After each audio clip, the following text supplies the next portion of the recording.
I thought I knew what unconditional family love meant until 11 o'clock on a Tuesday night when my phone rang with the kind of desperation that changes everything. My mother, Patricia's voice was shaking as she said those words that would shatter my understanding of family forever. My sister Madison was in serious financial trouble, $15,000 deep in credit card debt, and somehow this had become my emergency to solve. I had worked so hard to build my independent life as a software engineer, but that phone call pulled me right back into the family drama I thought I had escaped. Before I tell you what happened next, let me know where you're watching from in the comments below, and please hit that like button and subscribe if you want to hear more stories like this. Trust me, you will not believe how this family drama unfolded. Growing up, I always knew I was different from my sister Madison. While she was the golden child who could do no wrong, I was the responsible one who had to earn every bit of approval. Madison, who was 3 years younger than my 28 years, had always been the center of attention in our suburban Ohio household.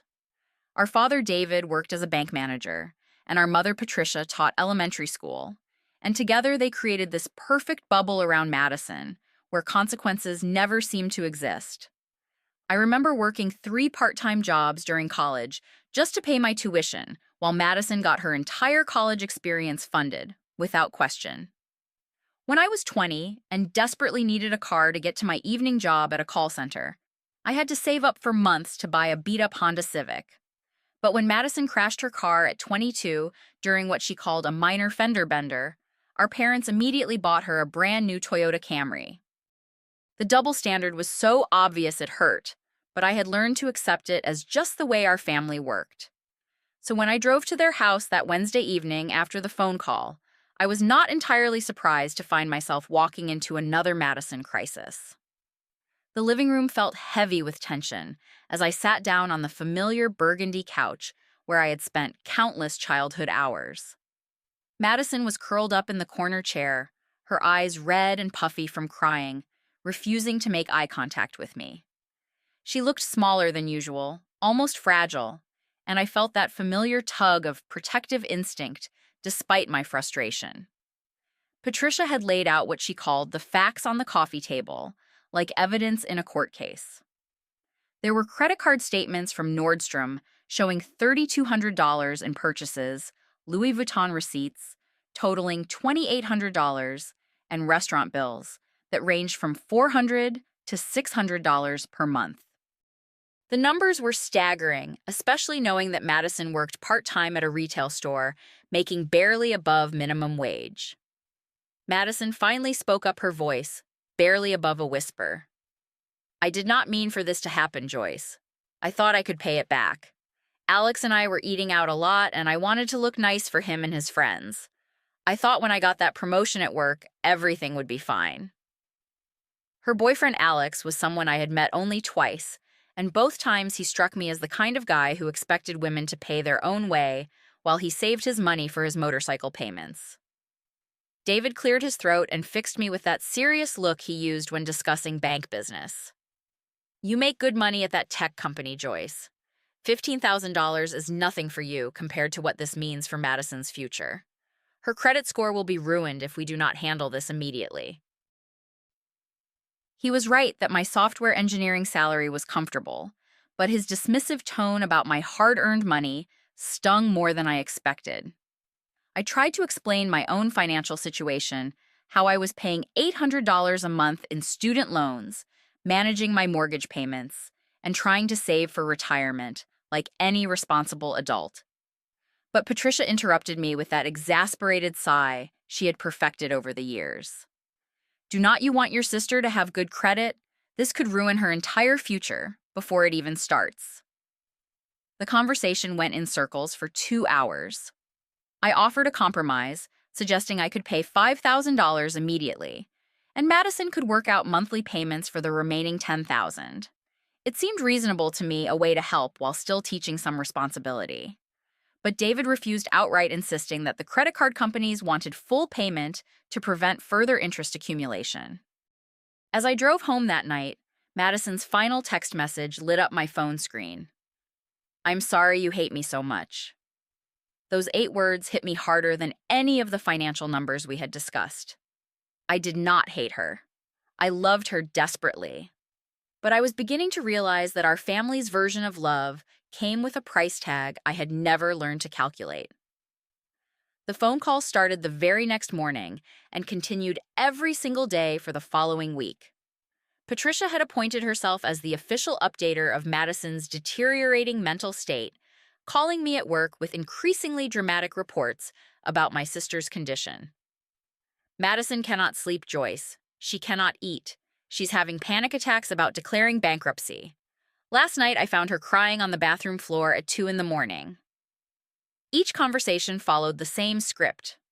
Patricia would describe Madison's suffering in vivid detail. Then David would chime in with updated financial information. The interest is piling up daily.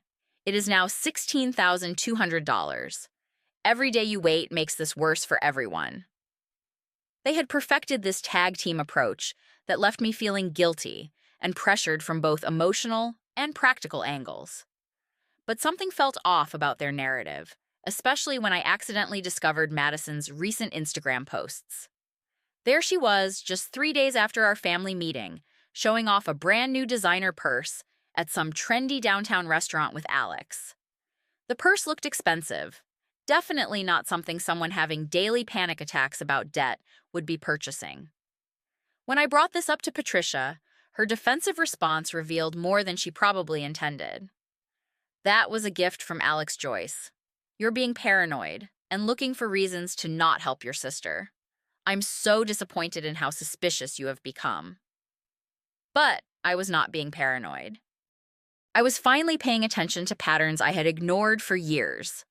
This was not Madison's first financial crisis, just the biggest one that had made it to my doorstep.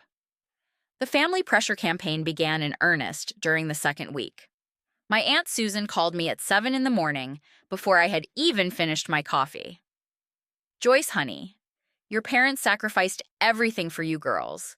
Is this really how you want to repay them after everything they have done? The conversation was clearly scripted, with Susan hitting talking points that sounded exactly like things Patricia would say. Then came the call that really shook me.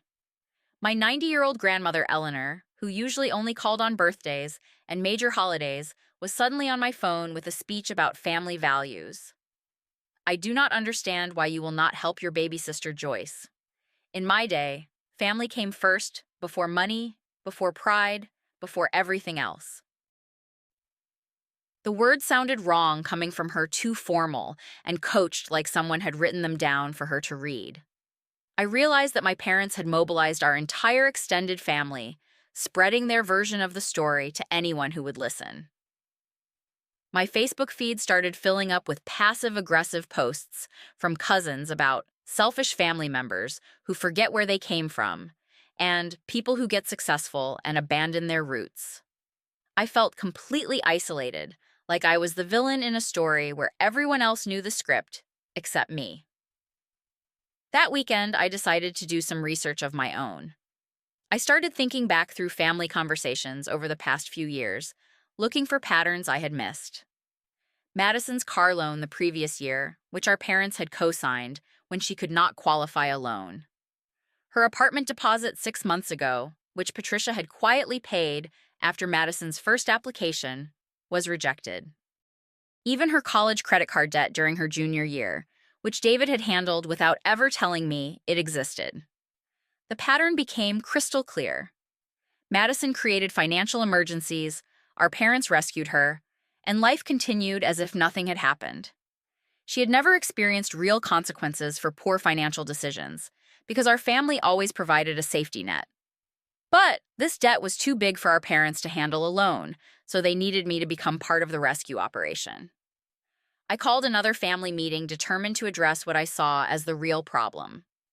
This time I came prepared with a proposal that focused on teaching Madison financial responsibility. I suggested she take a financial counseling course, get a second job, and create a structured payment plan that she could manage herself. I even offered to help her build a budget and find resources for debt management. David's reaction was immediate and angry. Why are you making this so complicated? Joyce Madison is drowning, and you want to give her swimming lessons instead of throwing her a life preserver. Just write the check and end this nightmare for all of us.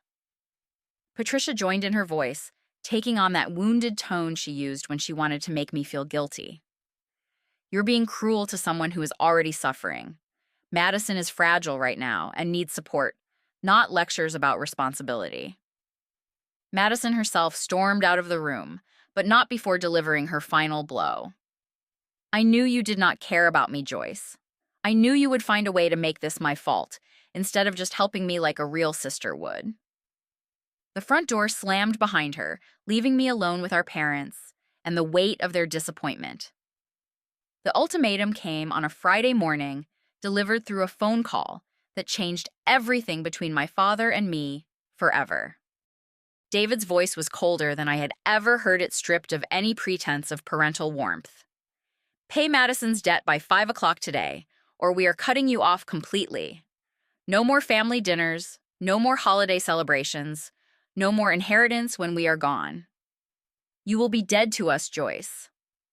Patricia had picked up the extension, her voice adding the emotional manipulation that David's businesslike tone had missed. 28 years of love and support, and this is how it ends. Over money that means nothing to you, but everything to your sister's future. I never thought I would see the day when my own daughter would be so heartless. I was stunned into silence for several seconds, trying to process what they had just said. You are threatening to disown me over money. Your own daughter. The words felt surreal coming out of my mouth, like I was reading lines from some melodramatic movie script. David's response was swift and final. We are disowning you over your selfishness and your complete lack of family values. Madison is in crisis, and you have the power to fix it, but you would rather protect your bank account than your own sister's life. In the background, I could hear Madison's voice adding her own commentary. Tell her if she does not care about me, then I do not care about her either. I am done pretending we are sisters. That afternoon, I got a call from my best friend Sarah, who worked at the local bank downtown. Her voice was hesitant, like she was not sure whether to share what she had seen. Joyce, I saw Madison at the BMW dealership this morning. She was talking to a salesman about financing options for one of their newer models. I thought you should know, especially with everything your family is going through right now. I left work early and drove straight to Madison's retail job at the department store in the mall. I found her during her break, sitting in the employee break room, scrolling through her phone. When I confronted her about the car dealership visit, her defensive reaction told me everything I needed to know. Alex said he might help with the payments if I found something nice enough. We have been talking about moving in together, and he wants us to look successful when we go places with his friends. She was completely serious, apparently seeing no connection between shopping for luxury cars and claiming to have panic attacks about existing debt. But the real shock came when I pressed her about why she thought I owed her this money. Madison's response revealed a conversation with our parents that I had never been part of. Mom and Dad always said you owed us because you got successful, and we helped make that happen. They said family members who do well have a responsibility to lift up the ones who are struggling. I felt something break inside my chest, a shift in understanding that could never be repaired. Madison, I worked 3 jobs to pay for college. I have been financially independent since I was 18 years old. What exactly do you think I owe you? But she was already retreating into the victim narrative that our parents had crafted for her. That evening, I called my parents for what I somehow knew would be our final conversation.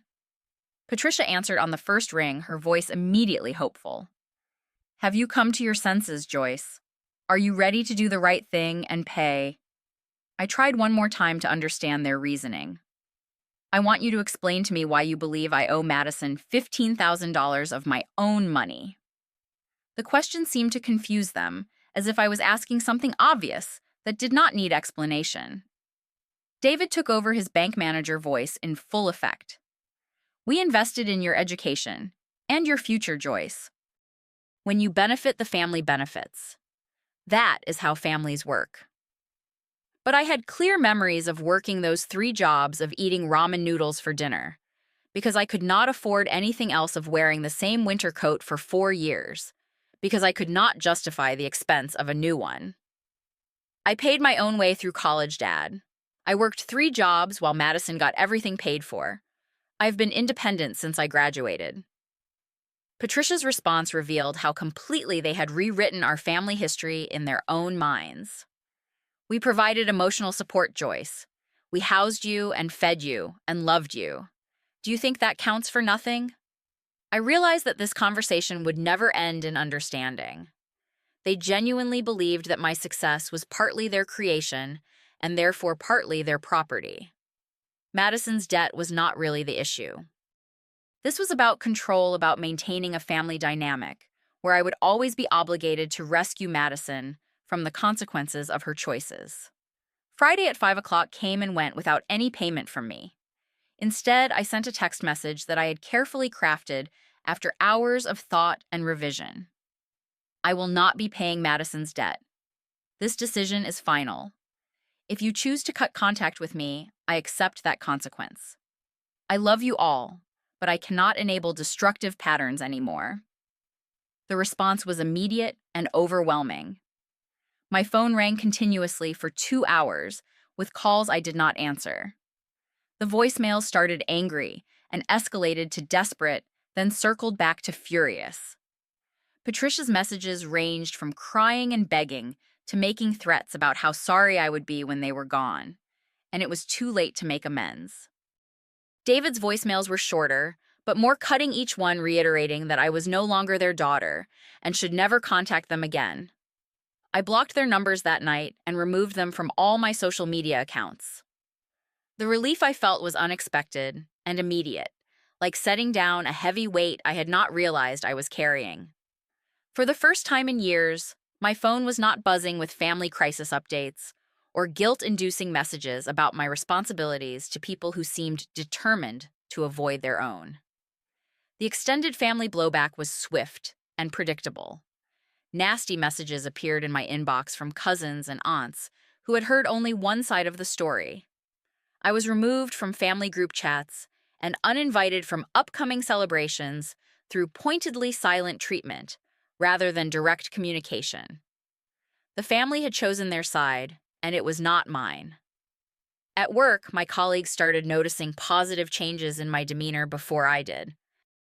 My supervisor mentioned that I seemed more focused and less stressed during our quarterly review. My closest work friend pointed out that I had stopped checking my phone anxiously during meetings and seemed more present in conversations. I had not realized how much mental energy the family drama had been consuming until it was suddenly gone. The most revealing development came 6 weeks later, when I learned through a mutual friend that Madison had found a solution to her debt problem. Alex's parents had paid the entire amount after he convinced them that Madison was a good investment for their son's future happiness. Madison had avoided all consequences, once again, just with different enablers than she had originally planned. This confirmed everything I had suspected about the situation. It was never really about the money being impossible to find or Madison facing genuine hardship. It was about maintaining the family pattern where Madison created problems and other people solved them. If I had paid, it would have just reinforced her belief that financial irresponsibility would always be rescued by family obligation. 6 months after cutting contact, I started therapy to understand the family dynamics that had shaped my entire adult life. Learning about golden child and scapegoat roles helped me understand that my guilt and sense of obligation were not based on actual wrongdoing on my part. I had been assigned the role of family fixer, responsible for everyone else's emotional and financial well-being, while my own needs were treated as secondary. The therapy also helped me recognize how much money I had been spending over the years on family crisis management. Birthday gifts that cost more than I could afford, because anything less would be seen as proof that success had made me selfish. Emergency loans that were never repaid but never mentioned again. Picking up restaurant tabs and covering entertainment expenses whenever we spent time together, because I was the one with the good job. With that financial drain removed, I was able to focus on my own goals for the first time in my adult life. I received a promotion to senior engineer 8 months after cutting contact, partly because I was no longer distracted by constant family emergencies. I started saving for a house in a neighborhood I actually wanted to live in, rather than choosing based on proximity to family who might need my help. Building a chosen family with friends and colleagues who supported healthy boundaries became one of the most rewarding aspects of my new life. My boyfriend James, who I started dating about a year after the family break, was amazed by the stories I told about my previous life. "You were like an unpaid crisis counselor for people who never appreciated the service," he said after I explained why I had no contact with my biological family. 2 years later, I occasionally get updates through old family friends who stay in touch with everyone. Madison married Alex, but is apparently facing new financial problems with their credit cards maxed out again, according to the most recent report. My parents never reached out with pride, apparently preventing any acknowledgement that their ultimatum had backfired completely. The lesson I learned through this painful experience changed how I approach every relationship in my life. Setting boundaries is not cruel or selfish. It is necessary for everyone's growth and development. Real love does not come with financial ultimatums or emotional blackmail attached. When people threaten to withdraw their love, unless you comply with their demands, they are not offering love in the first place. They are offering a transaction. I lost family members, but I gained something more valuable. I discovered that the people I had been trying so hard to please were really just transaction partners who saw me as a resource rather than a person. Walking away from that dynamic was the most loving thing I could do, not just for myself, but for them too, because it forced everyone to face their own choices instead of using mine as a crutch for avoiding responsibility.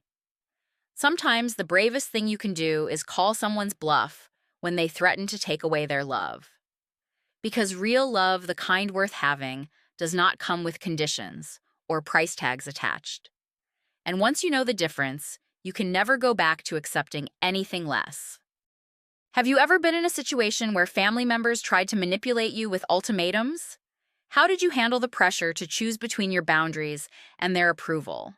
Let me know in the comments below, and if this story resonated with you, please give it a like and subscribe for more real-life experiences about family dynamics and setting healthy boundaries. Share this video with someone who might need to hear that choosing yourself is not selfish. Thank you for listening to my story, and remember that your worth is not determined by how much you sacrifice for people who refuse to appreciate it. Take care of yourself out there.